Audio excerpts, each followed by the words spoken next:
ओम तव कथामृतम तप्तजीवनम कविभिडीडितं कल्मषापहं श्रवणमंगलं श्रीमदाततं भुवि गृह्णन्ति ये बुलिदा जनाः।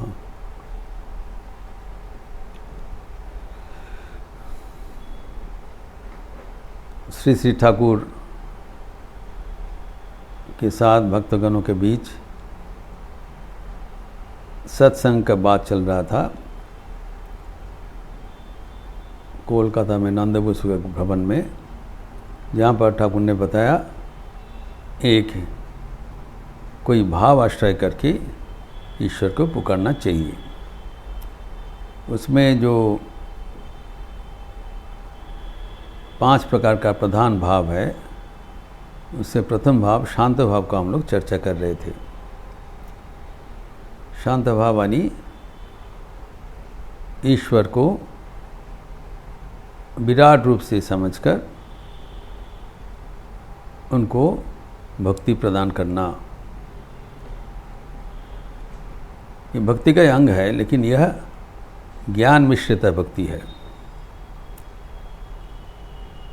इसका चर्चा हम लोग कर चुके हैं। मधुसूदन सरस्वती विशेषतः इसका पृष्ठपोषक थे। जब ईश्वर को एक इम्पर्सनल वे में कोई, there are 2 ways, one is through intellect, another is through heart। एक विचार बुद्धि से ईश्वर को पहचानना और उनको अपनाना, और दूसरा जो हृदय का विशालता, जो आंतरिक प्रेम भक्ति प्यार जो हृदय में रहता है, उसको प्रयोग करके ईश्वर को प्राप्त करना। इसके अधीन और 4 भाव है। लेकिन शांत भाव में जो हमारा विचार बुद्धि करके हम भगवान को देखते हैं, और तब क्या करते हैं, विचार से हम ईश्वर में अनुराग पैदा हो जाता है, विषय से विराग हो जाता है। विचार करने से होता है। ईश्वर को एकमात्र समझते हैं एवं आखिर में ईश्वर के प्रति आत्मनिवेदन कर देते हैं। ईश्वर के प्रति अभिन्न हो जाते हैं। इसे उदाहरण दिया गया भीष्मदेव को, जो ज्ञान वृद्ध थे एवं भगवान को शांत भाव से आराधना करते हुए प्राप्त किया था।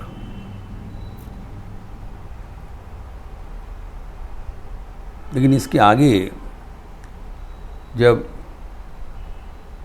इंसान चाहते हैं कि उनके बुद्धि के साथ साथ एक हृदय भी तो है,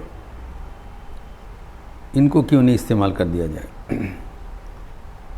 जब हृदय का प्रयोग करके हम ईश्वर को चाहते हैं, तब और दूसरा किस्म का भाव उत्पन्न होता है। इसमें पहला भाव जो हम लोग देखे हैं वह है दास्य भाव। इसका भी उल्लेख हम लोग किया था कि हनुमान जी इसका एक आदर्श उदाहरण है, दास्य भाव का। श्रीमद् भागवतम में जो नवलक्षण भक्ति का वो उल्लेख किया गया था, तो 7म लक्षण है दास्य भक्ति,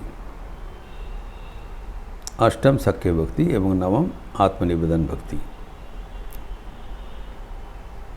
श्रवणम कीर्तनम विष्णु से नाना प्रकार का भक्ति का उपाय है। 7म भक्ति है दास्य भक्ति, अर्थात अपने को भगवान का नौकर समझना, सेवक समझना, और भगवान को मालिक समझते हुए, मनीब समझते हुए, प्रभु समझते हुए अपने सारा शक्ति, विचार, भक्ति, प्रयास सब कुछ सेवा में समर्पित कर देना। जो आध्यात्मिक जीवन का जो मूल लक्ष्य है, जो अपना जो स्वार्थ है, मैंपन है, उसको जलांजलि, इसके लिए विभिन्न उपाय है। एक है जब हम भगवान के अहंकार से हमारा छोटा सा अहंकार निमज्जित कर देते हैं शांत भाव से, वो भी एक उपाय है। और दास्य भाव ने किया है, दास्य भाव में मैं जिसको सेवा कर रहा हूँ उनके चिंतन में ही हमारा व्यक्तिगत चिंतन समर्पित हो जाता है। Merging one's own interest, thoughts and aspirations for the service of the master, servitude है। और ये एक अन्यतम सहज उपाय है अपना जो अहंग बुद्धि है उसको निरासन करना।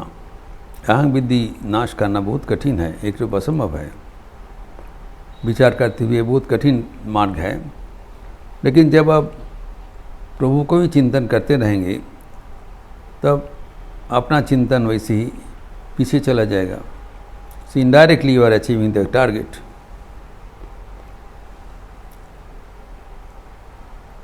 तो your entire effort, thoughts and deeds are directed, कैसे हम प्रभु को सही ढंग से सेवा कर सकें। तो सेवक तीन प्रकार का होता है। स्वामी तुरानंद जी कहा करते थे, तीन प्रकार का सेवक है। जो अधम सेवक है वो गुरु का आदेश, प्रभु का आदेश पालन करते हैं। प्रभु जो चाहते हैं वो तत्काल वो उपस्थित कर देते हैं। कंप्लीट ओबीडियंस, सेवा में तत्पर है, जैसे बोलेंगे उसे कर देंगे, धीरे धीरे करेंगे। जो मध्यम सेवक है वो गुरु का आदेश मिलने ही तत्काल वो सेवा समाप्त करते हैं। Very prompt. प्रथम अदम है, गुरु आदेश देने से वो उसको समापन करेंगे। He tries to do it as fast as possible. पर मध्यम सेवक है, he is very alert and immediately तत्काल उसको समापन करेंगे। और जो उत्तम सेवक है वो गुरु को आदेश देने के पहले ही गुरु का मनोभाव वो सोचते हुए वो कर्म समापन करके रख देंगे। बिफोर इट इज डिमांडेड और रिक्वेस्टेड और instructed, their work is over. वो गुरु के साथ एकात्म हो जाते हैं। जो प्रभु जो चाहेंगे वो आपने मन में वो समझ लेकर, अंदाज लेकर वो पहले कर देते, रेडी रखते हैं, या अभी बोलेंगे। ये कैसे संभव है, एक आश्चर्य बात है। लेकिन जो ऐसी करके जो सेवक जीवन में प्रसिद्ध हुआ है उनका जीवन ही से हम देखते हैं, ऐसी संभव है। इसका थोड़ा बहुत चर्चा हम आगे करेंगे कि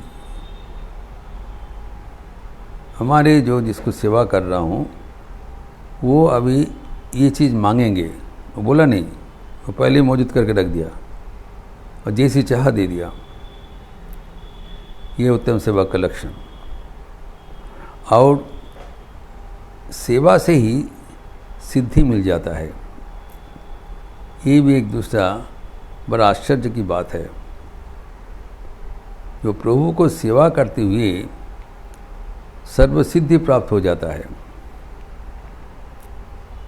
इसीलिए दास्य भक्ति का इतना बढ़ोतरी दिया है, इतना प्रशंसा किया गया है। जो हमारे जीवन का मूल उद्देश्य है ईश्वर प्राप्ति, जिस प्रकार से हो जाए वो आदरणीय है। तो दास भक्ति में और कुछ करने की ज़रूरत नहीं है, सिर्फ दास भाव रखते हुए प्रभु को सेवा करना, वही ध्यान करना, बस ये करने से ही ईश्वर को सानिध्य मिल जाता है। तो ये बड़ा एक आश्चर्य बात है कि ये समझने का चीज़ है कि जैसे कि श्रीमद् भागवतम में कहा गया है, ऋषि दुर्वासा ने कहा है कि जो नारायण है, परमात्मा है, सबके अधीश्वर है, उनके अधेय कुछ नहीं होता है। और जो भाग्यशील व्यक्ति उनको सेवा करने के लिए अपना मनोभाव नियोजित करते हैं, उसको कुछ अप्राप्त नहीं रह जाता है। He gets everything. God fulfills all his wants, all his desires by dint of his dedication to God in the spirit of servitude. इतने महत्वपूर्ण है। और श्रीमद् भागवतम में ये भी कहा गया है कि 11 स्कंद में उद्धव जी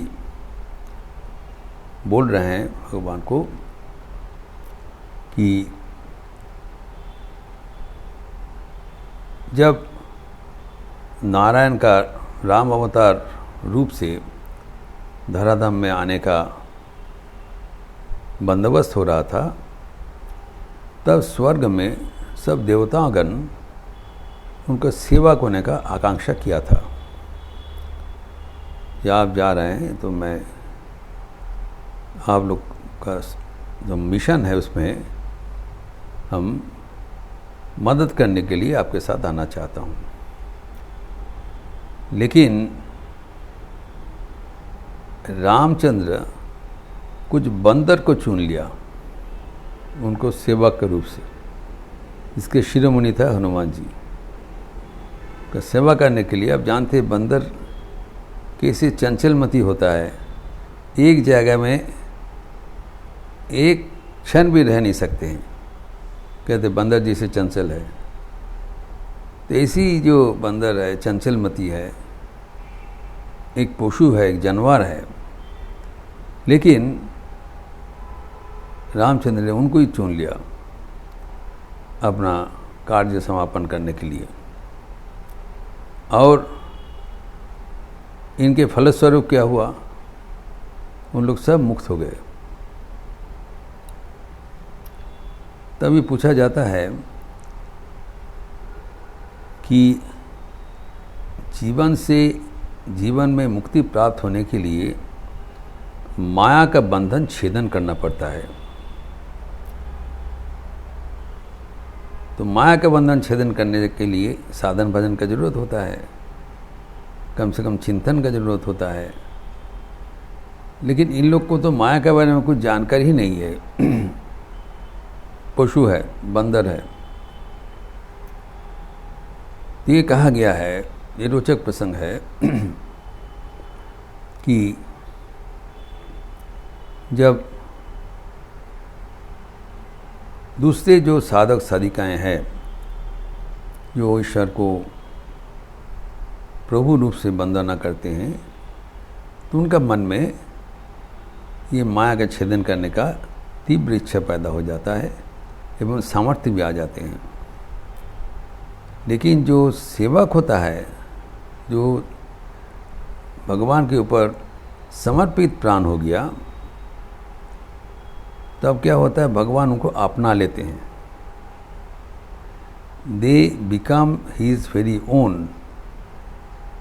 और जब भगवान को अपना लिया, भगवान उनका अपना लिया, तब माया उनको नज़दीक भी नहीं आ पहुँचते, ऑटोमेटिकली गेट्स लिबरेटेड। इसका जो सहज व्याख्यान श्री रामकृष्ण ने दिया।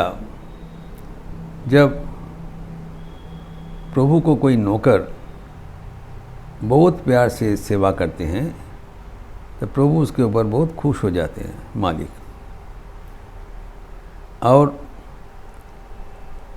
कभी कभी वो सेवक जो प्रभु के नज़दीक पे आते हैं तो इतना प्यार, प्रभु का प्यार इतना बढ़ जाता है कि नौकर को ही हाथ पकड़ के अपने आसन पर बैठा देते हैं, आपने सिंहासन कर बैठा दिया।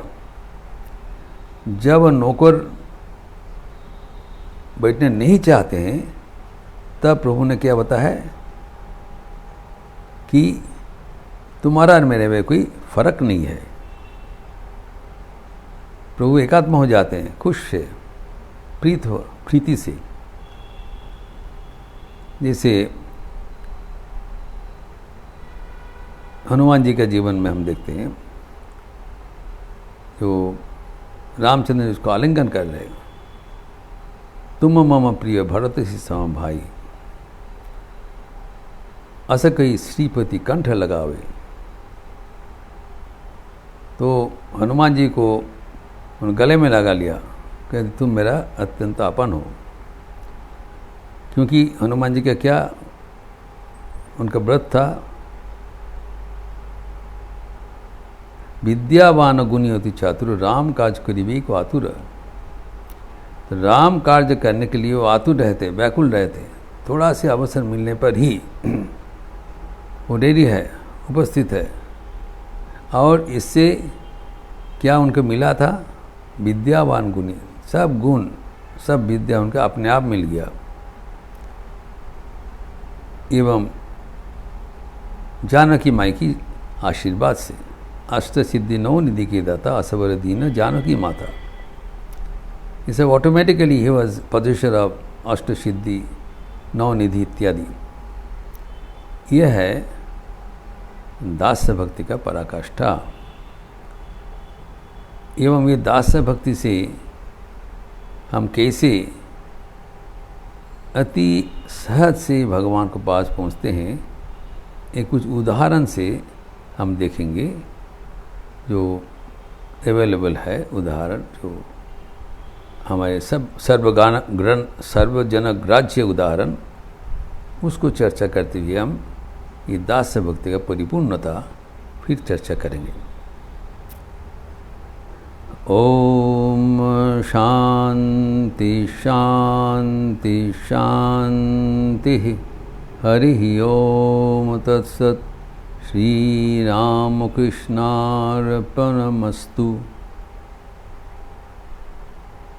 आज शुक्रवार का अवसर है। 10 बजे के बाद माँ की मधुर स्मृतियाँ शारदा संघ का सत्र है, एवं शाम को संध्यारती के उपरांत नारद भक्ति सूत्र का प्रवचन। आप लोग स्वागत है। अच्छे रहिए, स्वस्थ रहिए, आनंद में रहिए। नमस्कार।